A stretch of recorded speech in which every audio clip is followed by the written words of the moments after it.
চাচার কথা মনে পড়ে যাবে, তাই আমার সামনে তুমি কোনোদিন আসবে না। আজকের দিনে আমি তোমাকেও ক্ষমা করে দিলাম। এরই আগেই বলছে, ওরে এমন নবী, ওনার আখলাক কেমন সুন্দর আছে, ওনার আদর্শ এমন সুন্দর আছে, ওনার আদর্শ যার মধ্যে থাকবে তারাই প্রকৃত মুসলমান হবে। তখন রাজার কর্মচারীরা বলছে, তুই টুপি বদলাতে পারিস, তুই সব কিছু পরিবর্তন করেছিস, তোর মুখে দাড়ি পর্যন্ত নেই, তোর শরীরে মুসলমানের লেবাস পর্যন্ত নেই, কিন্তু জেনে রাখ সব কিছু পরিবর্তন করেছি, নিজের আখলাক পরিবর্তন করিস নাই। যে ক্ষুধার্তকে অন্ন দান করাতে পারে, যে বিবাসিতকে পানি পান করাতে পারে, যার বাড়িতে চালের ফুটো হয়ে যায় যে ত্রিপলের ব্যবস্থা করে দিতে পারে, সে নবীর দিওয়ানা, মুসলমান ছাড়া অন্য কেউ হতে পারে না। বুঝলেন? এখান থেকে বলছিলাম, থাকার বলছি না, ছেড়ে দিন, অনেক রাত হচ্ছে। বুঝলেন?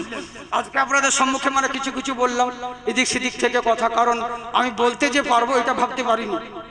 কারণ আমাকে ম্যাক্সিমাম 6 মাস, নাহলে 1 বছর, না হলে 6 মাস আমাকে মানে বলেছে যে রেস্ট নিতে, আর আমার বক্তব্য রাখাও যাবে না। বুঝলেন? তো আমি প্রোগ্রাম নিচ্ছি না, লোকে ভাবছে কেন নিচ্ছে না, কারণ অনেক সমস্যা। বুঝলেন? 3 স্টেজ, এগুলো বলার দরকার নেই, বলি। হ্যাঁ, ক্যান্সার পেশেন্ট আমি, মানে 2 স্টেজ চলেছে, এরই জন্য। এখন কতদিন আল্লাহ হায়াত রেখেছে জানি না, কাকে কি করে, তবে ঘাবড়াই না, টেনশন করি না আমি, কারণ আল্লাহ যেটা করে নিশ্চয়ই ওর মধ্যে আল্লাহ আমার ভালাই রেখেছে। বুঝলেন? আল্লাহ তো কাউকে খারাপ করে না, তো যার জন্য ভালাই রেখেছে। তো আমি অনেক চেষ্টা করি, কেননা যেহেতু পরিস্থিতি অনুযায়ী জানেন আমরা আলিম মৌলানা যতক্ষণ সামনে আছি ততক্ষণ হুজুর হুজুর, আমাদের কেউ আপন নয়। সামনে বহুত ভক্ত বহুতই, কিন্তু বিপদে পড়ে দেখেন কেউ আপনার পাশে দাঁড়াবে না। সারা ওয়ার্ল্ডে আমাদের ভক্তের অভাব নেই, প্রচুর ভক্ত, কতটা, কিন্তু বিপদে পড়ে দেখলাম এক গাথা ভক্ত ভুল করে ফোন তো করে না, আমি ফোন করলে পরে রিসিভ পর্যন্ত করে না, কেন, যখন যদি টাকা চাই। বুঝলেন? হ্যাঁ, এই হচ্ছে ব্যাপার, কেউ কারো নাই বাবজি। তবে একটা কথা মনে রাখবে, সবারই চিরদিন সুখ না থাকবে না।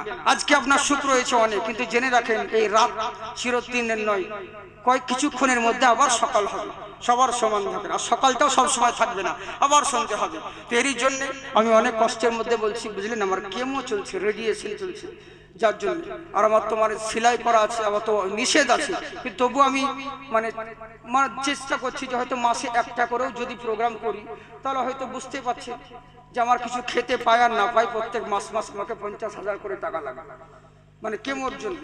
যতদিন দিতে পারবো ততদিন ঠিকই আছে, আর যতদিন নেই কেসা খতম সেদিনকে শেষ। বুঝলেন? তো দোয়া করেন, আল্লাহ কি না করতে পারে, আল্লাহ মরা গাছে আবার ফুল ফুটাতে পারে, তাই তো?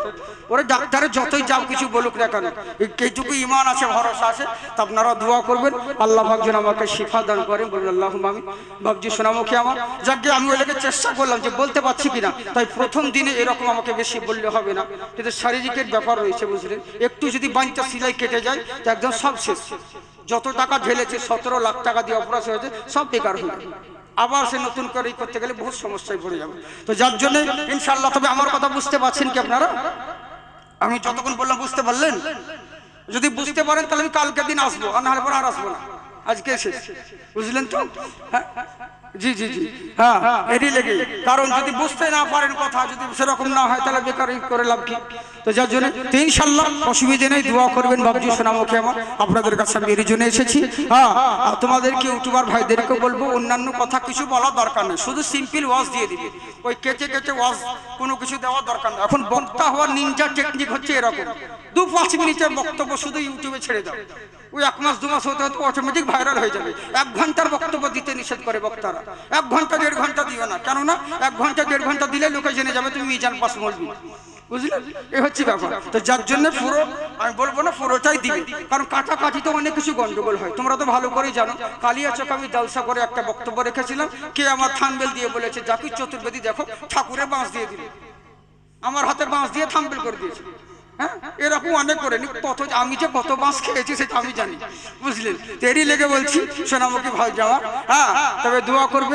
আমি তোমাদেরকে কিছু বলবো না, কারণ তোমরাও দিনের এই যে রাত জেগে বেড়ে বেড়াচ্ছ, দিন রাত দৌড়ে বেড়াচ্ছ এই খান ওখান, তোমাদের নিয়ত যদি সাচ্চা হয় ইনশাআল্লাহ তোমরা মরে যাবে, এই জিনিসগুলো থাকবে সাদকায়ে জারিয়া হিসেবে, তোমরাও কবরে নেকি পাবে। বুঝলেন?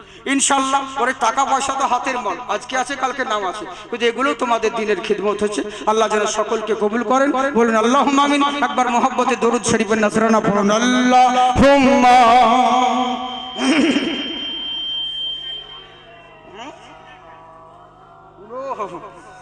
মুহাম্মদ ওয়া আলা আলিহি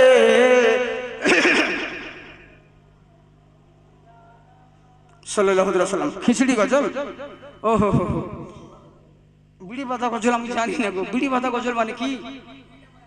বিড়ি বাঁধা গজল কি জানি না আমি। হ্যাঁ মানে বিড়ি মানে গজলে বিড়ি আছে নাকি? মানে বিড়ি খেতে খেতে গজল গায় নাকি? কি ব্যাপার জানি না। আচ্ছা বেশ ঠিক আছে, আমি খিচুড়ি গজলটা বলি, যেটা আমার ভালো সবাই মানে ই করে, পছন্দ করে। ওরে ও তো সব তো একদিন হুজুর তাজুল আউলিয়া বসে আছেন, আমি খিচুড়ি নাচ বলছি এক জায়গায় বসে, আমরা মানে ঘরের ভিতরে আমি খিচুড়ি বলছি, আর হুজুর তাজুল আলিয়া আমি করে মুখ ঢাকতে লেগেছে, মানে আমার হাসতে লেগেছে।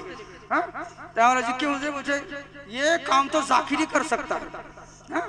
তো এই হচ্ছে ব্যাপার। তো আমাকে সমস্ত অলিয়া উলিয়ারা ভালোবাসেন, আর ওনারা ভালোবাসেন বলে আজকে জিরো থেকে হিরো হতে পেরেছি, বুঝলেন? তো যাক গে, আমি খিচুড়ি বাংলা হিন্দি উর্দু বলতে টাইম লাগবে বলে কি একসঙ্গে দালে চালে যেমন খিচুড়ি হয় তেমনি গজল বলে দিচ্ছে আপনাদেরকে। একবার মোহব্বতে প্রথমে বলে সুবহানাল্লাহ, হ্যাঁ পরে সুবহানাল্লাহ বলা যাবে না, সব সময় সুবহানাল্লাহ বলতে হয় না। হ্যাঁ তো এই হচ্ছে ব্যাপার। আমি ট্রেনে যাচ্ছিলাম, বলেন সুবহানাল্লাহ। ট্রেনে গিয়ে দেখলাম এরকম সুবহানাল্লাহ হয়। ট্রেনে যেতে যেতে দেখলো আর বলি না, একটা মেয়ে ছুটতে সব বুড়ে পড়ে গেল, সুবহানাল্লাহ, মানে সবই সুবহানাল্লাহ, এরকম সুবহানাল্লাহ, বুঝলেন? তো যাক গে, সব জায়গায় সুবহানাল্লাহ বলতে হয় না, প্রথমে বলে দেন সুবহানাল্লাহ।